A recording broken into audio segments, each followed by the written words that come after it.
Private jet एक mysterious manner में crash हो गया। मुझे एक स्पाई बनना है तो और वेस्टर्न कंट्रीज के सीक्रेट्स निकाल रहे थे। मॉस्को इज साइलेंट, करप्शन और माफिया रूल था। पुतिन इस फ्रेम में एकदम फिट बैठ। एफएसबी, जो पुरानी केजीबी का ही नया रूप थी, एक लीगल लूप होल का उपयोग किया। इंटेल चेन्स की एक सीक्रेट रिपोर्ट में मिलता है येल्त्सिन ने रिजाइन कर दिया। इसी इंटेल सपोर्ट ने एशिया की स्टेबिलिटी को बिगड़ने से बचा लिया। 143 देशों के विरोध, अमेरिका और यूरोप के सैंक्शंस और नेटो की धमकियों के बाद भी एक व्यक्ति अपनी जिद पर अड़ा रहा, और वो है व्लादिमीर पुतिन। दुनिया पुतिन को दो अलग अलग पॉइंट ऑफ व्यू से देखती है। कुछ के लिए वो एक खतरनाक डिक्टेटर हैं, तो रशिया के लिए वो एक कमिटेड लीडर। लेकिन एक साधारण स्पाई एजेंट रशिया का सबसे पावरफुल राष्ट्रपति कैसे बना? चलिए जानते हैं पुतिन की असली कहानी।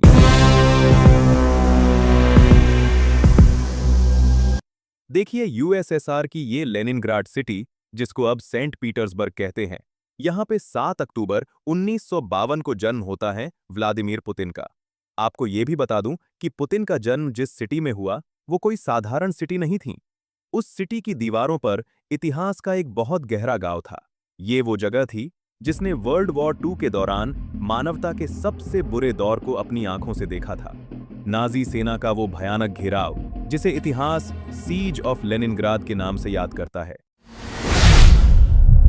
देखिए, ये सिटी एक दो दिन नहीं, बल्कि पूरे 872 दिनों तक मौत के साए में जी रही थी। लाखों लोग सिर्फ इसलिए मारे गए क्योंकि उनके पास पीने के लिए पानी और खाने के लिए रोटी का एक टुकड़ा तक नहीं था। भूख, प्यास और ठंड से तड़पते हुए लोगों की लाशें बिछी थीं। और इसी तबाही के बाद, इसी सर्वाइवल इंस्टिंक्ट और संघर्ष की मिट्टी से जन्म होता है व्लादिमीर पुतिन का। पुतिन का परिवार बहुत गरीब था। उनके पिता व्लादिमीर स्पिरिदोनोविच पुतिन सोवियत नेवी में थे और मां मारिया इवानोवना एक फैक्ट्री वर्कर थीं। पुतिन से पहले उनके दो बड़े भाइयों की मौत हो चुकी थी, एक बीमारी से और दूसरा युद्ध की भूखमरी से। पुतिन एक जर्जर कम्युनल अपार्टमेंट में रहते थे, जहां उनका सामना अक्सर चूहों से होता था। लेनिनग्राद की गलियों में लड़ाई झगड़ा नॉर्मल बात थी। खुद को स्ट्रांग बनाने के लिए पुतिन ने कम उम्र में ही जूडो और सांबो सीखना शुरू कर दिया, और वो यह भी समझ चुके थे कि पावर ही सब कुछ है। देखिए, अक्सर बचपन के शौक उम्र के साथ बदल जाया करते हैं, लेकिन पुतिन के साथ ऐसा नहीं था। जिस एज में बच्चे खेल कूद में व्यस्त होते हैं, उस एज में पुतिन का दिमाग कहीं और चल रहा था। उन्हें स्पाई मूवीज का एक अलग ही नशा था। वो पर्दे पर उन रोल को देखते थे जो देश के लिए अंधेरे में काम करते थे और खुद को उनकी जगह इमेजिन करते थे। उनकी टेबल पर कॉमिक्स नहीं, बल्कि कार्ल मार्क्स और लेनिन की बुक्स हुआ करती थीं। विचारधारा उनके दिमाग में घर कर रही थी। लेकिन हद तो तब हो गई जब ये जुनून उन्हें सोवियत संघ की सबसे भयानक बिल्डिंग तक खींच ले गया। सिर्फ 9th क्लास का एक छात्र, केवल एक स्कूल जाने वाला लड़का, सीधा पहुंच जाता है केजीबी हेडक्वार्टर के रिसेप्शन पर। वो एजेंसी जिसके नाम से पूरी दुनिया कांपती थी। वहां जाकर वो घबराता नहीं है, बल्कि एक सीधा और सपाट सवाल पूछता है, मुझे आप लोगों के साथ काम करना है, मुझे एक स्पाई बनना है, बताइए मुझे क्या करना होगा। ऑफिसर्स भी उस बच्चे के कॉन्फिडेंस को देखकर हैरान थे। उन्होंने उसे एक रास्ता दिखाया, एक ब्लूप्रिंट दिया। उन्होंने कहा, अगर वाकई यहां तक पहुंचना चाहते हो तो जाओ और पहले लॉ की डिग्री पूरी करो। और यही वो पल था जहां से पुतिन की जिंदगी का असली पर्पस तय हो चुका था। पुतिन ने इसे एक मिशन बना लिया। 1975 में उन्होंने लेनिनग्राद स्टेट यूनिवर्सिटी से लॉ की डिग्री पूरी की और उसी साल 23 साल की एज में उनका सपना सच हुआ। उन्हें केजीबी में रिक्रूट कर लिया गया। कहानी 1985 में एक नया मोड़ लेती है। पुतिन की पोस्टिंग होती है ईस्ट जर्मनी की ड्रेसडेन सिटी में। ऑन पेपर उनकी पोस्टिंग थी ट्रांसलेटर, लेकिन ये सिर्फ एक पर्दा था। इस पर्दे के पीछे चल रहा था एक फुल स्केल इंटेलिजेंस ऑपरेशन। वो नेटो और वेस्टर्न कंट्रीज के सीक्रेट्स निकाल रहे थे, वो भी स्टासी जैसी खतरनाक एजेंसी के साथ मिलकर। अब आप सोचेंगे कि एक ट्रांसलेटर के पास इतनी पावर कैसे? तो स्क्रीन पर नजर डालिए। ये रही उनकी वो ऑफिशियल स्टासी आईडी, जो प्रूव करती है कि पुतिन ड्रेसडेन में सिर्फ ट्रांसलेशन नहीं, बल्कि ऑपरेशन चला रहे थे। लेकिन 1989 में जियोपॉलिटिक्स का पूरा नक्शा बदल गया। बर्लिन की दीवार गिरा दी गई। सोवियत यूनियन कोलैप्स कर रहा था। ड्रेसडेन में केजीबी हेडक्वार्टर के बाहर हजारों लोगों की एक वायलेंट भीड़ जमा हो गई। वो लोग बिल्डिंग में घुसने ही वाले थे कि तभी पुतिन अकेले बाहर आते हैं। उनके चेहरे पर डर नहीं बल्कि कॉन्फिडेंस होता है। उन्होंने उस गुस्साई भीड़ की आंखों में आंखें डालकर एक क्लियर वार्निंग दी, मेरे गार्ड्स के पास वेपन्स हैं और अगर किसी ने एक कदम भी आगे बढ़ाया तो वो गोली चला देंगे। पुतिन का वो तेवर, वो कन्विक्शन देखकर भीड़ पीछे हट गई। जान तो बच गई, लेकिन असली झटका उन्हें उस रात लगा जब सिचुएशन को संभालने के लिए पुतिन ने मॉस्को हेडक्वार्टर में हेल्प के लिए फोन की तो आशा थी कि रेड आर्मी आएगी, लेकिन दूसरी तरफ से जो जवाब आया उसने पुतिन को अंदर तक झकझोर कर रख दिया। जवाब था, मॉस्को इज साइलेंट। उस एक लाइन ने पुतिन को यह आभास दिला दिया कि उनके देश ने, उनके सिस्टम ने उन्हें मरने के लिए छोड़ दिया है। ये पुतिन की लाइफ का सबसे बड़ा टर्निंग पॉइंट था। उस रात उस सन्नाटे ने उन्हें एक बात बहुत अच्छे से सिखा दी कि इस दुनिया में कमजोर देश और कमजोर लीडर की कोई कद्र नहीं करता। 1991 में सोवियत यूनियन का कोलैप्स होता है।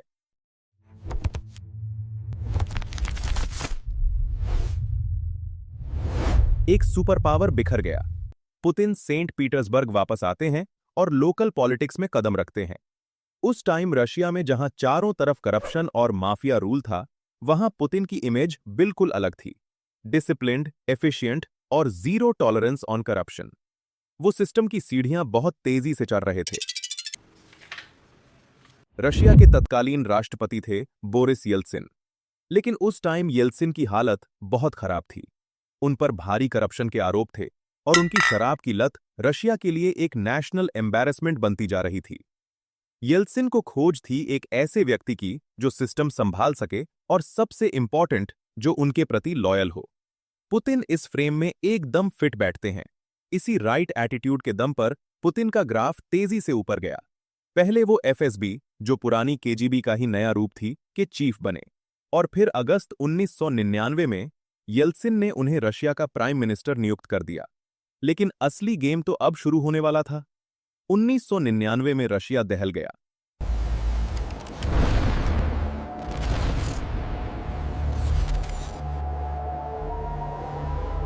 मास्को समेत कई शहरों में रहस्यमयी अपार्टमेंट बॉम्बिंग्स हुए, जिनमें 300 से ज्यादा मासूम लोग मारे गए।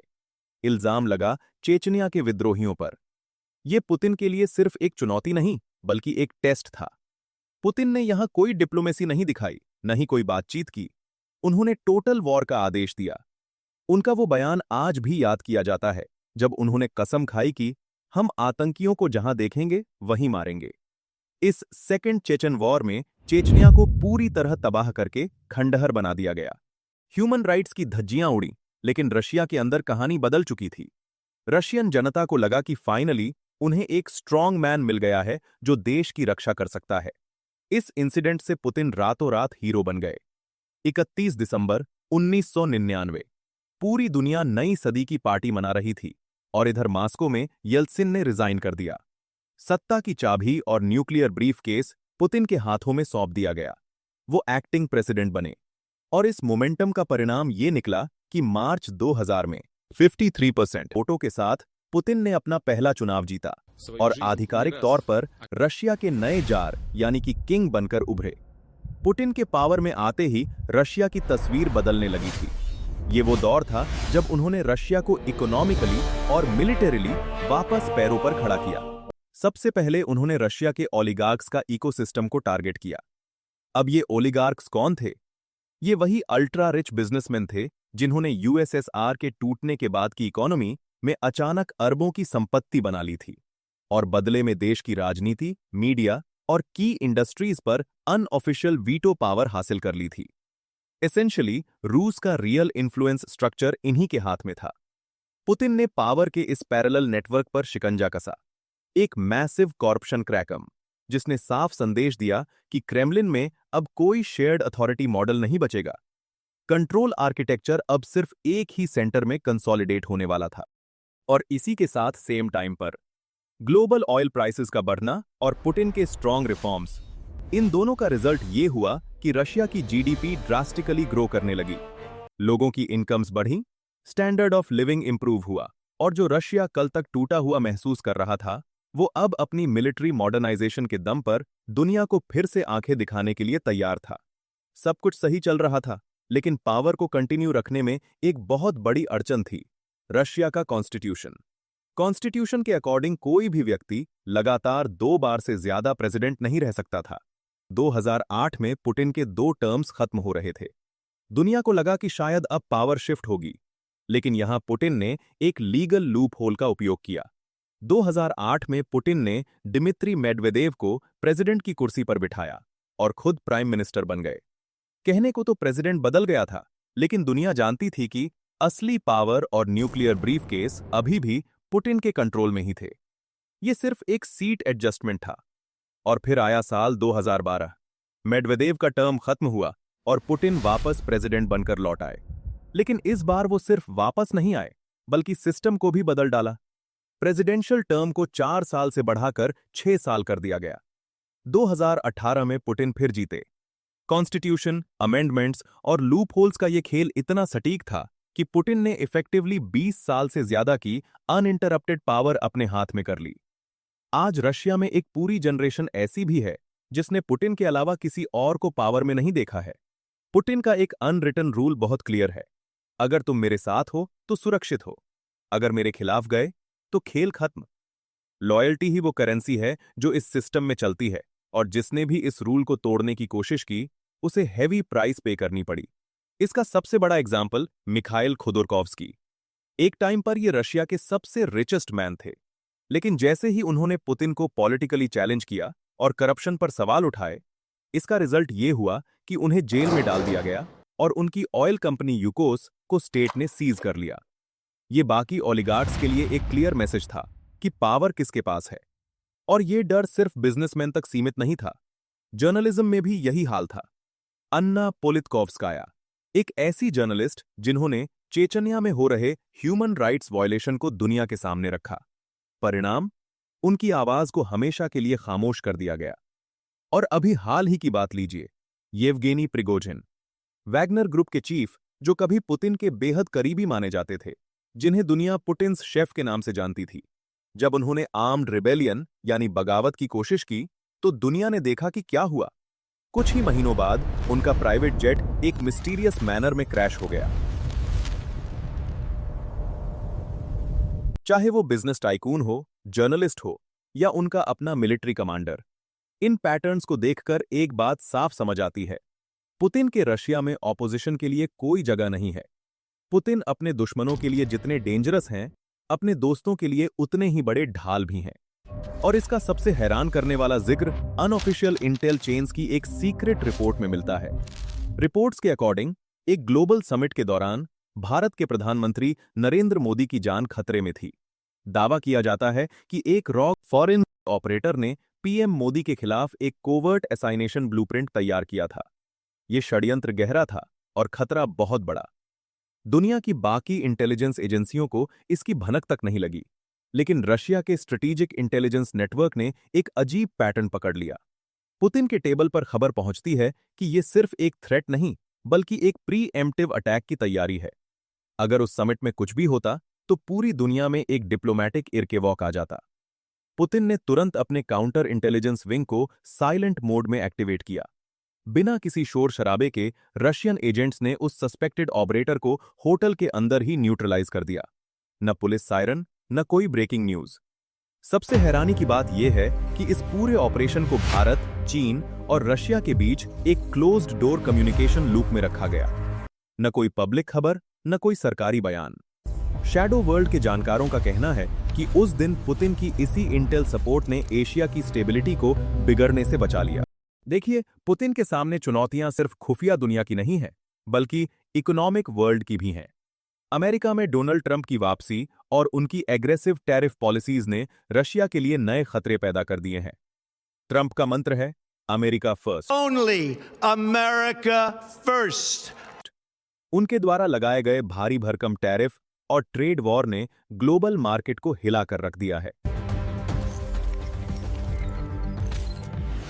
The global trade landscape is shifting dramatically. In tariffs का सीधा असर रशिया के ऑयल और गैस एक्सपोर्ट पर पड़ रहा है, जो कि रशियन इकोनॉमी की बैकबोन है।